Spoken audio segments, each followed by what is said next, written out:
golden girl. Melania glows in Australia's national colour as her husband makes a triumphant return to New York for dinner with Aussie PM Turnbull after healthcare victory.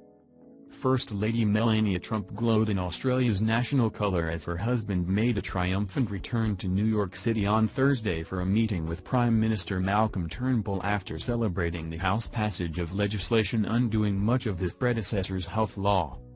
President Donald Trump commemorated the 75th anniversary of the Battle of the Coral Sea during World War II on board the Intrepid Sea, Air and Space Museum, where he was joined by his wife, youngest daughter Tiffany Trump, actor John Travolta, News Corp executive chairman Rupert Murdoch, Greg Norman, and Gina Rinehart.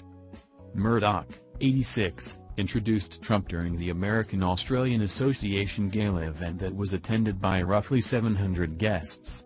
The Australian media titan got a special greeting from Trump, a presidential hug in front of a global audience including his nation's Prime Minister. Trump's visit to the Big Apple was shorter than first expected so that he could commemorate the House vote with a Rose Garden news conference, the White House eager for the appearance of a victory after an uneven first 100 days in office. Slated to be in Manhattan only a few hours, Trump was not expected to visit his home at Trump Tower and pushed back his first-time meeting with Australian Prime Minister Malcolm Turnbull by several hours. "We have a fantastic relationship, but I love Australia," said Trump after a brief meeting with Turnbull. He then downplayed the contentious call he had with Turnbull in February, dismissing the reports of tension as fake news. The leaders spoke aboard the decommissioned aircraft carrier to commemorate the 75th anniversary of a World War II battle that reinforced the ties between the U.S. and Australia.